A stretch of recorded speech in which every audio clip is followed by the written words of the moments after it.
Hello बच्चों, कैसे हैं आप। उम्मीद करती हूँ आप सब लोग एकदम बढ़िया व मज़े में होंगे। तो बच्चों, आज मैं आपके सामने एक कहानी लेकर आई हूँ जिसका शीर्षक है लाल बहादुर शास्त्री। तो चलिए शुरू करते हैं अपनी कहानी पढ़ना। लाल बहादुर शास्त्री। प्रस्तुत पाठ में लेखक ने विश्व प्रसिद्ध महापुरुष लाल बहादुर शास्त्री के विषय में बताया है। लेखक ने पाठ में लाल बहादुर शास्त्री के जीवन पर प्रकाश डाला है। तो चलिए देखते हैं क्या लिखा है हमारी कहानी में। जय जवान और जय किसान का जय घोष करने वाले लाल बहादुर शास्त्री वास्तव में भारत के युग पुरुष थे। सन 1964 में प्रधानमंत्री जवाहरलाल नेहरू के देहावसान के उपरांत देश का दूसरा प्रधानमंत्री बनने का गौरव लाल बहादुर शास्त्री को प्राप्त हुआ था। वे जवाहरलाल नेहरू का दाहिना हाथ थे। लाल बहादुर शास्त्री का जन्म 2 अक्टूबर सन 1904 को वाराणसी के मुगल सराय में हुआ था। उनके पिता श्री शारदा प्रसाद श्रीवास्तव एक साधारण अध्यापक थे। अपनी 1.5 वर्ष की आयु में ही वे अपने पिता को खो चुके थे। उनका लालन पालन उनकी माता श्रीमती राम दुलारी ने किया था। बचपन में शास्त्री जी को नन्हे कहकर पुकारा जाता था। बड़ा होकर यह नन्हा बालक बहुत वीर निकला। एक छोटे से गरीब घर में जन्म लेकर भी वह बालक अपनी सच्चाई, लगन और परिश्रम से देश के सर्वोच्च पद पर पहुंचा था, मतलब सबसे ऊंचे पद पर पहुंचा था। बचपन में इनकी माता श्रीमती राम दुलारी देवी इन्हें रामायण और महाभारत की कथाएं सुनाया करती थी। उन कहानियों का गहरा प्रभाव लाल बहादुर के मन पर पड़ा था और वे निर्भीक, निडर और साहसी होते चले गए थे। होता है ना बच्चों, हमारी मम्मियाँ भी हमें कहानियाँ सुनाती हैं उसी तरीके से। लाल बहादुर के जीवन की एक महत्वपूर्ण घटना है जो इनके बचपन में घटी थी।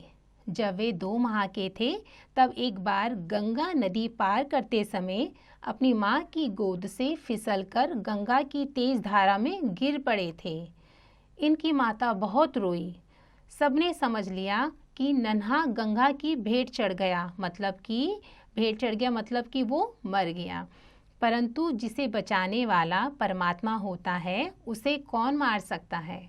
वास्तव में नन्हा अपनी माँ की गोद से छिटककर पास में चल रही एक अन्य नौका में बैठे हुए एक किसान की टोकरी में जा पड़ा था।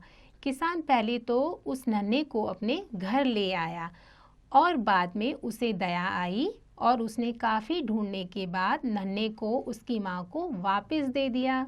बेचारी माँ के तो आनंद की सीमा नहीं रही थी।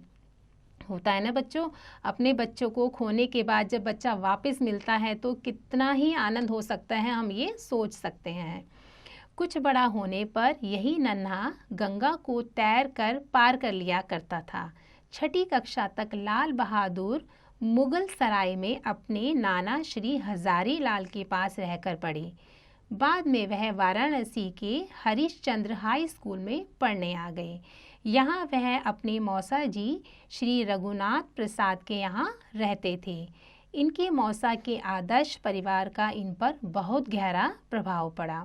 यहाँ उन्होंने सीखा कि आदमी को अपना काम सदैव बिना फल की कामना किए करना चाहिए और सदैव सदा जीवन व्यतीत करना चाहिए, मतलब कि हमेशा साधारण जीवन जीना चाहिए। वाराणसी में रहते हुए लाल बहादुर ने लोकमान्य बाल गंगाधर तिलक, महात्मा गांधी आदि महापुरुषों के दर्शन किए और उनकी ओजस्वी वाणी को सुना। उन्हीं की पुकार पर 16 वर्ष की आयु में लाल बहादुर गांधी जी के असहयोग आंदोलन में कूद पड़े। गांधी जी के संपर्क में आने पर उन्होंने सीखा कि जो लोग दूसरों के दुख दर्द को जानने के लिए अपने दुख दर्द को भूल जाते हैं वे सारी दुनिया के प्यारे होते हैं। इस कार्य में शास्त्री जी की पत्नी श्रीमती ललिता देवी ने सदैव इनका साथ दिया। लाल बहादुर शास्त्री का अधिकांश समय उत्तर प्रदेश में व्यतीत हुआ, मतलब ज़्यादातर समय वो उत्तर प्रदेश में ही बिताया करते थे। वे सन 1930 से सन 1945 तक स्वाधीनता आंदोलन से जुड़कर देश की विभिन्न जेलों में रहे।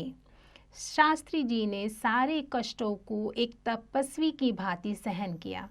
इन कष्टों के बीच उनकी पत्नी ललिता देवी भी पूरी तरह अडिग रही, मतलब कि वो उनके साथ रही। नेहरू जी के बाद जब शास्त्री जी स्वाधीन भारत के द्वितीय प्रधानमंत्री बने, तब पड़ोसी देश पाकिस्तान ने भारत पर इसलिए आक्रमण कर दिया था कि वह शास्त्री जी को एक कमज़ोर प्रधानमंत्री समझता था। परंतु शास्त्री जी की एक दहाड़ ने दुश्मन को हिलाकर रख दिया। भारतीय फौज और देश के किसानों ने जब शास्त्री जी के मुख से जय जवान जय किसान का नारा सुना तो पूरा देश जैसे उठ खड़ा हुआ। शास्त्री जी की एक हुंकार से ही पूरी दुनिया दहल उठी। दुश्मन के दांत खटने करने के बाद रूस के प्रधानमंत्री के निमंत्रण पर शास्त्री जी शांति की खोज में ताशकंद गए। वहां उन्होंने पाकिस्तान के राष्ट्रपति से भेंट करी, मीन्स मुलाकात करी। परंतु 11 जनवरी 1966 को ताशकंद में ही भारत का यह बहादुर प्रधानमंत्री हमेशा हमेशा के लिए भारतवासियों से दूर चला गया। दिल्ली में यमुना किनारे विजय घाट पर शास्त्री जी का अंतिम संस्कार कर दिया गया, किंतु शांति और वीरता का वह असाधारण सैनिक आज भी भारतवासियों के हृदय में बसा हुआ है। तो बच्चों, यह थी हमारी एक प्यारी सी कहानी लाल बहादुर शास्त्री जी के बारे में। तो बच्चों, कैसे लगी आपको यह लाल बहादुर जी के बारे में कहानी पढ़कर? बच्चों, मुझे तो बहुत अच्छा लगा और उम्मीद करती हूँ इसी तरीके से नई नई कहानी पढ़ने का, समझने का आप निरंतर अभ्यास करते रहेंगे और इसके अभ्यास कार्य भी आप स्वयं से करें।